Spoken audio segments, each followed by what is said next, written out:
The fate of a 16-month-old girl demanded the attention of 7th District Court this afternoon. The foster parents who have cared for the girl for more than a year want to adopt her. But the State Family Services Division wants to take the youngster away, saying another home would be better.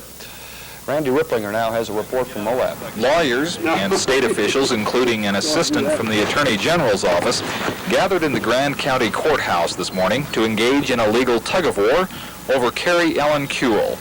She was brought to the home of Milton and Barbara Alston, battered and beaten. The Alstons said they'd be foster parents until a permanent home was found.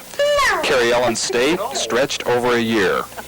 When you raise a child, when you have it in your home for a year and have to go through the trauma that we have, quieting the nerves down of the child, getting these abused children over their stress and strains that they have when they are abused, and when you have them in your home a year, there's awful emotional ties. I mean, there's real emotional ties there.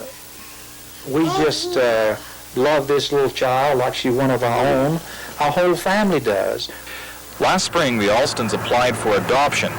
In July, the State Family Services Division decided to give the child to someone else. A temporary restraining order prevented separation until today. The state argued the Alstons didn't qualify for adoption, and the child could readjust again.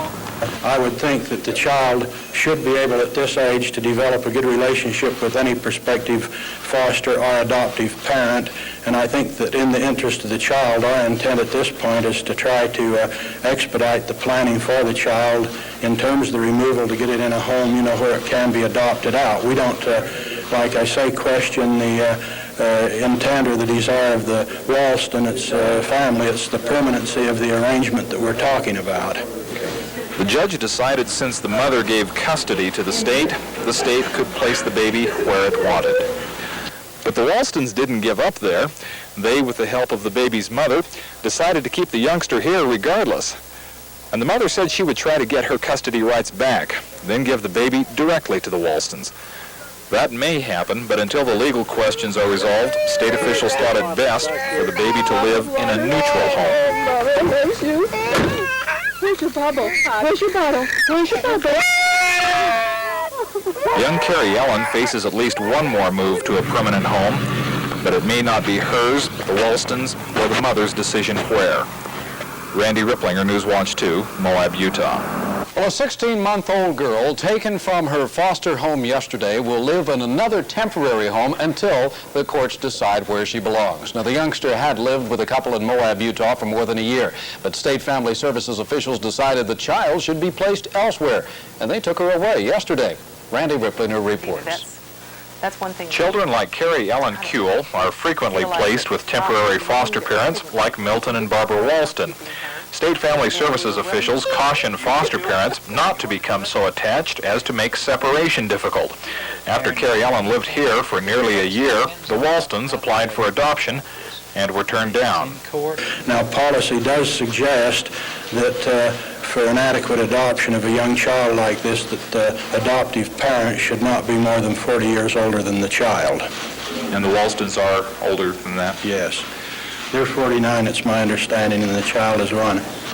The other problem, say state officials, is that the natural mother knows the Ralstons. In fact, the mother wants the Ralstons to have Carrie Ellen. But that is against good child placement practices, say family services workers. Yesterday, a judge ruled that to leave the child with the Ralstons would be legalized baby snatching.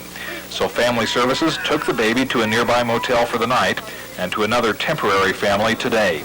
Carrie Ellen will have to wait for a permanent home until legal questions are answered. But the Ralstons are fighting their battle outside of the courtroom, too. They're gaining quite a bit of public support. For instance, more than 50 people who know them or have heard of their case have called into the governor's office.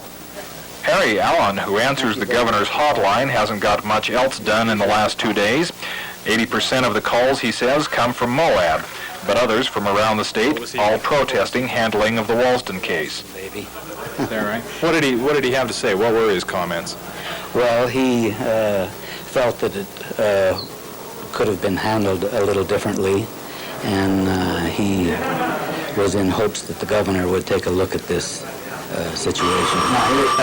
Allen passes the messages on to the State Social Services Department.